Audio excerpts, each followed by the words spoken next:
नमस्कार माझ्या शेतकरी बांधवांनो, आज आपण प्रधानमंत्री किसान सन्मान निधी योजना याबद्दल सविस्तर आणि मुद्देसूद माहिती जाणून घेणार आहोत. कारण लेटेस्ट अपडेटनुसार यामध्ये बरेच बदल झालेले आहेत.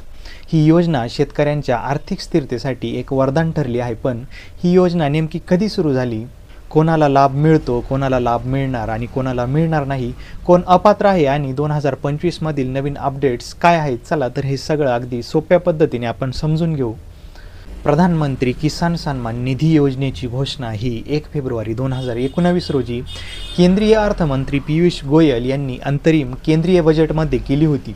ही योजना डिसेंबर 2018 पासून लागू झाली. भारत सरकारने छोट्या आणि सीमांत शेतकऱ्यांना आर्थिक आधार देण्यासाठी ही योजना सुरू केली. तेलंगण सरकारच्या रायतू बंधू योजनेपासून प्रेरणा घेऊन ही योजना राबवली गेली आहे, ज्याला जागतिक बँकेसारख्या संस्थांनीही प्रशंसा दिली आहे. या योजनेचा उद्देश आहे शेतकऱ्यांना त्यांच्या शेतीसाठी लागणाऱ्या खर्चासाठी थेट आर्थिक मदत देणे, जेणेकरून त्यांना कर्जाच्या जाळ्यात अडकावे लागू नये. ही योजना कृषी सहकारिता आणि किसान कल्याण विभाग यांच्याद्वारे राबवली जाते आणि 100% केंद्र सरकारद्वारे निधी पुरवला जातो. आता या योजनेचा लाभ घेण्यासाठी काही ठराविक अटी आणि पात्रता निकष पूर्ण करणे आवश्यक आहे. चला तर हे मुद्दे थोडक्यात बघू आपण. एक म्हणजे जमिनीची मालकी. योजनेचा लाभ फक्त अशा शेतकरी कुटुंबांना मिळतो ज्यांच्याकडे 2 हेक्टरपर्यंत म्हणजे जवळपास 5 एकर खाजगी किंवा संयुक्त मालकीची शेती आहे. नंबर 2 म्हणजे कुटुंबाची व्याख्या. यामध्ये पती पत्नी आणि 18 वर्षाखालील अल्पवयीन मुले यांचा समावेश होतो. एका कुटुंबातील फक्त एकच व्यक्तीला हा लाभ मिळू शकतो. त्यानंतर येथे नोंदणी. शेतकऱ्यांनी PM किसान पोर्टल किंवा स्थानिक CSC येथे नोंदणी करणे आवश्यक आहे. नोंदणीसाठी आधार कार्ड, बँक खाते आणि जमिनीच्या मालकीचे कागदपत्र आवश्यक आहेत. त्यानंतर महत्त्वाची गोष्ट म्हणजे eKYC अनिवार्य. शेतकऱ्यांना आधारित OTP किंवा बायोमेट्रिक eKYC पूर्ण करणे आवश्यक आहे. याशिवाय हप्ता मिळणार नाही. पात्र असलेल्या शेतकऱ्यांना 4 महिन्यांनी 2,000 रुपये अशा 3 समान हप्त्यांमध्ये वर्षाला 6,000 रुपये थेट त्यांच्या बँक खात्यामध्ये जमा केले जातात. आत्तापर्यंत म्हणजेच ऑगस्ट 2025 पर्यंत 20 हप्ते मिळालेले असून 9.7 कोटी शेतकऱ्यांना 2,000 रुपये प्रति हप्ता मिळालेला आहेत. आता यानंतर एक महत्त्वाची गोष्ट येते, ती म्हणजे लाभ हा कोणाला मिळणार नाही. तर काही शेतकरी या योजनेच्या लाभापासून वंचित राहतात. याची काही कारणं आहे. संविधानिक पदावरील व्यक्ती म्हणजेच माजी किंवा वर्तमान मंत्री, आमदार, खासदार, महापौर, जिल्हा पंचायत अध्यक्ष इत्यादी पदांवरती कार्यरत असलेल्या व्यक्तींना या योजनेचा लाभ मिळणार नाही. त्यानंतर जे शेतकरी किंवा त्यांचे कुटुंब वार्षिक 10,000 रुपये किंवा त्याहून अधिक आयकर भरतात, अशा व्यक्तींना सुद्धा हे पैसे मिळणार नाहीत. त्यानंतर नोकरदार आणि पेन्शनधारक, सरकारी कर्मचारी, PSU कर्मचारी किंवा 10,000 रुपये किंवा त्याहून अधिक मासिक पेन्शन मिळणारे व्यक्ती यांना देखील हे पैसे मिळणार नाहीत. त्यानंतर सगळ्यात महत्त्वाची गोष्ट म्हणजे ज्या व्यक्तींनी 1 फेब्रुवारी 2019 नंतर जमीन खरेदी केलेली आहे, म्हणजेच जर तुम्ही 1 फेब्रुवारी 2019 नंतर शेती घेतलेली असेल तर तुम्ही या योजनेचा लाभ घेऊ शकत नाहीत. त्यानंतर जर एकाच कुटुंबातील पती पत्नी किंवा प्रौढ आणि अल्पवयीन सदस्य दोघेही लाभ घेत असतील तर अशा प्रकरणांचे हप्ते तात्पुरते थांबवले जातील. त्यानंतर चुकीचे आधार क्रमांक, बँक खाते तपशील किंवा जमिनीच्या कागदपत्रांमध्ये त्रुटी असल्यास हप्ता थांबवला जाऊ शकतो. आता 2025चे काही अपडेट आलेले आहेत. त्यामध्ये सरकारने अशा शेतकऱ्यांवर कारवाईसुद्धा सुरू केलेली आहे ज्यांनी चुकीची माहिती दिली होती.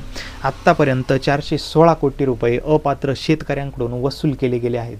2 ऑगस्ट 2025 रोजी पंतप्रधान नरेंद्र मोदी यांनी वाराणसी येथून 20वा हप्ता जारी केला. 9.7 कोटी शेतकऱ्यांच्या खात्यामध्ये 2,000 रुपये जमा झाले. सर्व शेतकऱ्यांना eKYC पूर्ण करणे बंधनकारक आहे. यासाठी PM किसान पोर्टल किंवा जवळच्या CSC केंद्रावरती संपर्क साधावा. अपात्र शेतकऱ्यांवरती कारवाई केली जाईल. संशयित प्रकरणांची पडताळणी सुरू केलेली आहे. विशेष म्हणजे 1 फेब्रुवारी 2019 नंतर जमीन खरेदी केलेल्या शेतकऱ्यांचे हप्ते थांबवले गेलेले आहेत. एकाच कुटुंबातील एकापेक्षा जास्त व्यक्ती जर लाभ घेत असतील तर त्यांचे हप्ते तात्पुरते थांबवले जातील.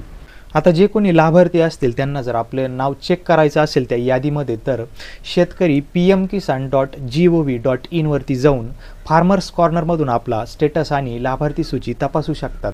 तुमचं नाव लाभार्थी सूचीमध्ये आहे की नाही हे तपासण्यासाठी काही स्टेप आपल्याला फॉलो करावा लागतील. त्यासाठी सगळ्यात अगोदर pmkisan.gov.in वरती जा. त्या ठिकाणी गेल्यानंतर फार्मर्स कॉर्नर या सेक्शनमध्ये जायचं आहे. त्यानंतर बेनिफिशियरी लिस्ट किंवा बेनिफिशियरी स्टॅटसवरती क्लिक करायचं आहे.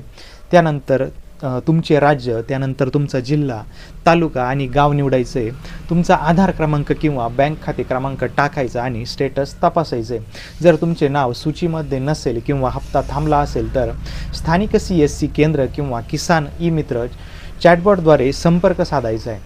आता ह्या योजनेचे फायदे आणि प्रभाव जर आपण बघितला तर एक आर्थिक स्थिरता आलेली असं म्हणायला हरकत नाही, कारण दरवर्षी 6,000 रुपयांची मदत शेतकऱ्यांना खत, बियाणे आणि इतर शेतीच्या खर्चासाठी उपयोगी पडते. कर्जाच्या जाळ्यात अडकण्यापासून शेतकऱ्यांचा बचाव होतो. आता ही दिलेली रक्कम फार मोठी नाही, परंतु आजच्या महागाईच्या काळामध्ये ही 6,000 रुपये रक्कम एक कुठेतरी थोडासा आधार म्हणून ही 6,000 रुपये रक्कम शेतकऱ्यांसाठी खूप महत्त्वाची आहे. आत्तापर्यंत 9.7 कोटी शेतकऱ्यांना लाभ मिळाला आहे आणि 75,000 कोटी रुपये वार्षिक खर्चासह ही योजना देशातील सर्वात मोठ्या योजनांपैकी एक आहे. शेतकरी बांधवांसाठी काही सल्ला आहे. e-KYC पूर्ण करा. जर तुम्ही अद्याप e-KYC केली नसेल तर त्वरित PM किसान पोर्टल किंवा CSC केंद्रावरती जाऊन ती पूर्ण करा. कागदपत्रे तपासा. तुमचे आधार, बँक खाते आणि जमिनीचे रेकॉर्ड्स व्यवस्थित असल्याची खात्री करा. लाभार्थीची सूची तपासा. नियमितप्रमाणे pmkisan.gov.in वरती जाऊन तुमचा स्टेटस तपासत राहा. चुकीच्या माहितीपासून सावधान राहा. जर तुम्ही अपात्र असाल तर दिलेली रक्कम ही सरकारला परत करावी लागू शकते. शेतकऱ्यांसाठी काही संदेश आहे. शेतकरी बांधवांनो, तुम्ही आपल्या देशाचा कणा आहात. PM किसान सन्मान निधी योजना तुमच्या मेहनतीला आणि समर्पणाला सलाम करते. ही योजना तुमच्या शेतीला बळ देण्यासाठी आहे, पण त्यासाठी तुम्ही तुमची कागदपत्रे आणि e-KYC पूर्ण ठेवा. जर तुम्हाला काही अडचण असेल तर स्थानिक CSC केंद्र किंवा PM किसान हेल्पलाईनसोबत संपर्क साधा. एकत्र मिळून आपण शेतीला समृद्ध आणि सशक्त बनवूया.